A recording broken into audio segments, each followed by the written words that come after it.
Saya mau cerita. Ada dua orang sahabat yang tinggal di sebuah desa kecil di Italia. Sebut saja nama mereka adalah Pablo dan Bruno. Mereka adalah anak muda yang memiliki impian yang tinggi. Mereka sering berkhayal bagaimana kalau suatu hari nanti mereka menjadi orang terkaya di desanya. Keduanya merupakan orang yang sangat ambisius. Yang mereka perlukan adalah sebuah kesempatan. Pada suatu hari, kesempatan itu pun datang. Kepala desa memutuskan untuk mempekerjakan kedua anak ini untuk membawa air dari sungai ke sebuah penampungan air di tengah desa. Keduanya masing-masing membawa 2 buah ember dan segera menuju ke sungai. Menjelang sore, keduanya telah mengisi penampungan air sampai penuh. Kepala desa menggaji mereka masing-masing berdasarkan jumlah ember air yang mereka bawa. Wow, Pablo dan Bruno senang sekali. Ini berarti impian mereka akan segera terkabul. Mereka sulit percaya jika mereka bisa mendapatkan rezeki sebanyak ini. Mereka bekerja lebih keras lagi setiap hari agar bisa mengangkut air lebih banyak. Namun, Pablo mulai merasakan ketidaknyamanan. Ia tidak yakin pekerjaan ini bakal buat impiannya terwujud. Punggungnya nyeri dan kedua telapak tangannya lecet-lecet. Kian hari, kian takut saat harus pergi bekerja. Ia pun mulai berpikir keras mencari akal bagaimana caranya membawa air dari sungai ke desanya. Pablo mendapatkan ide. Bruno, saya punya rencana. Daripada kita mondar-mandir bawa-bawa ember setiap hari, kenapa kita nggak sekalian aja buat sebuah saluran pipa dari sungai ke desa kita? Saluran pipa? Ide dari mana itu? Seru Bruno. Kita udah punya kerjaan yang bagus, Pablo. Saya bisa bawa 100 ember sehari. Saya akan jadi orang kaya. Di akhir minggu, saya bisa beli pakaian baru. Pada akhir bulan, saya bisa beli seekor sapi. Dan pada akhir tahun, saya bisa bangun sebuah gubuk baru. Nggak ada kerjaan sebagus ini di desa ini. Setiap minggu kita bisa liburan. Setiap akhir tahun, kita berhak cuti selama 2 minggu dengan gaji utuh. Kita akan punya hidup yang layak. Jadi buang jauh-jauhlah pikiran untuk bangun saluran pipa. Tapi Pablo tidak putus asa. Ia akhirnya memutuskan untuk bekerja paruh waktu. Ia tetap bekerja mengangkut ember-ember air. Separuh waktunya, serta di akhir pekan, dia luangkan waktu untuk bangun saluran pipanya. Hal itu tidak mudah. Penghasilannya otomatis menurun dan dibutuhkan waktu 1 hingga 2 tahun sebelum saluran pipanya bisa menghasilkan sesuatu yang berarti. Bruno dan orang-orang desa mulai mengejek Pablo. Dia menyebutnya Pablo si manusia saluran pipa. Bruno yang berpenghasilan hampir 2 kali lipat dari Pablo terus memamerkan barang-barang baru yang berhasil ia beli. Sapi, keledai, pakaian, sepatu baru, gubuk bertingkat 2. Bruno bisa makan mewah di kedai. Orang-orang di desa menyebutnya Tuan Bruno. Sementara Bruno berbaring santai di sore hari pada akhir pekan, Pablo terus saja menggali saluran pipanya. Pada bulan-bulan pertama, Pablo memang tidak bisa menunjukkan hasil dari usahanya. Pekerjaannya memang sangat berat, bahkan lebih berat daripada kerjaan Bruno. Karena Pablo juga harus bekerja pada malam hari. Demikian pula di akhir minggu.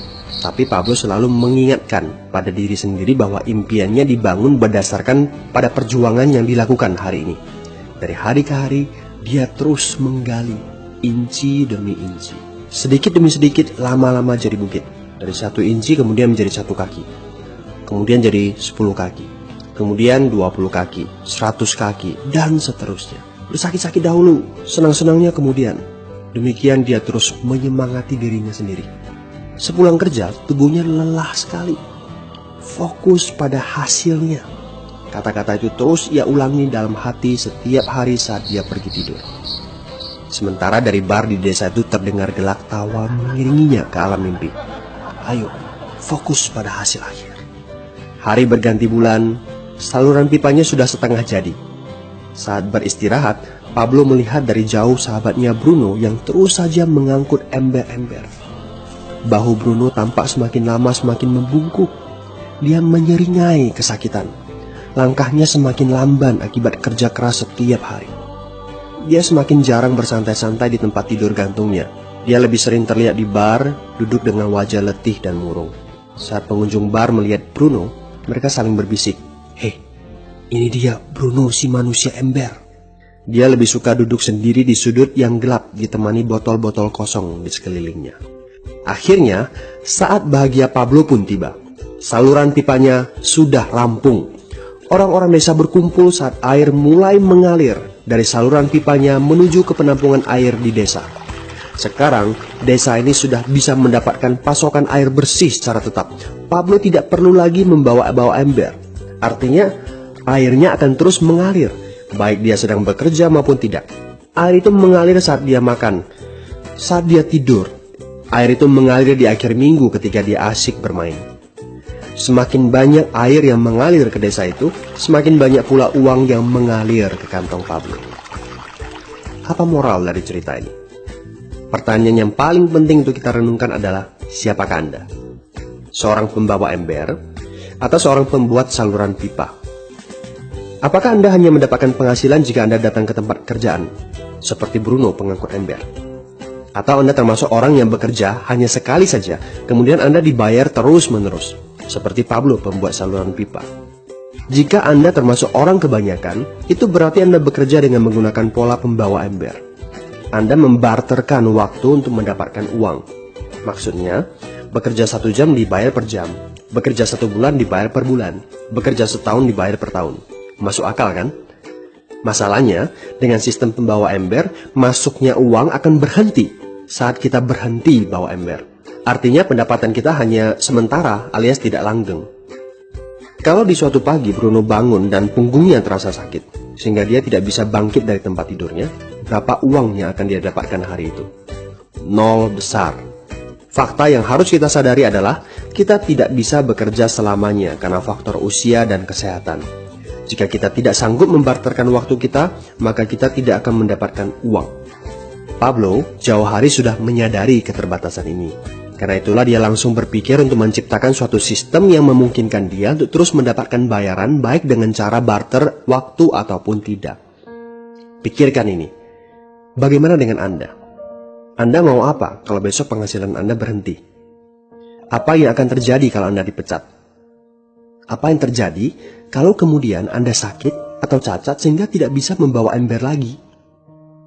Bagaimana seandainya perawatan kesehatan yang mendadak yang harus Anda jalani menghabiskan uang tabungan Anda? Apa yang terjadi bila uang tabungan Anda itu langsung menguap dalam semalam?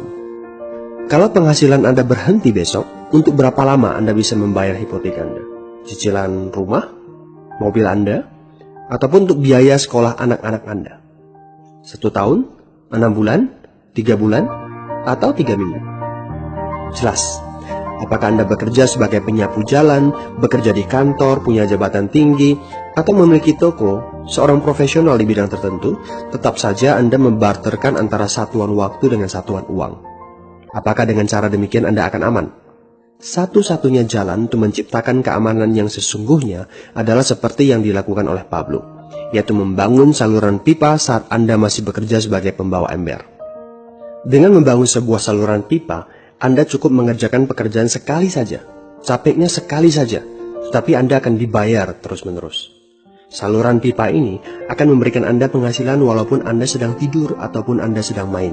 Penghasilan ini juga akan terus Anda peroleh setelah Anda pensiun, pada saat Anda sedang sakit ataupun cacat sehingga tidak bisa bekerja, dan juga dalam situasi darurat. Inilah yang disebut sebagai penghasilan pasif. Anda tahu, saat ini kami sedang membangun saluran pipa yang akan memberikan penghasilan pasif. Mau tahu caranya? Hubungi teman yang meminta Anda untuk menonton video ini. Dia punya akses untuk informasi yang Anda butuhkan. Mintalah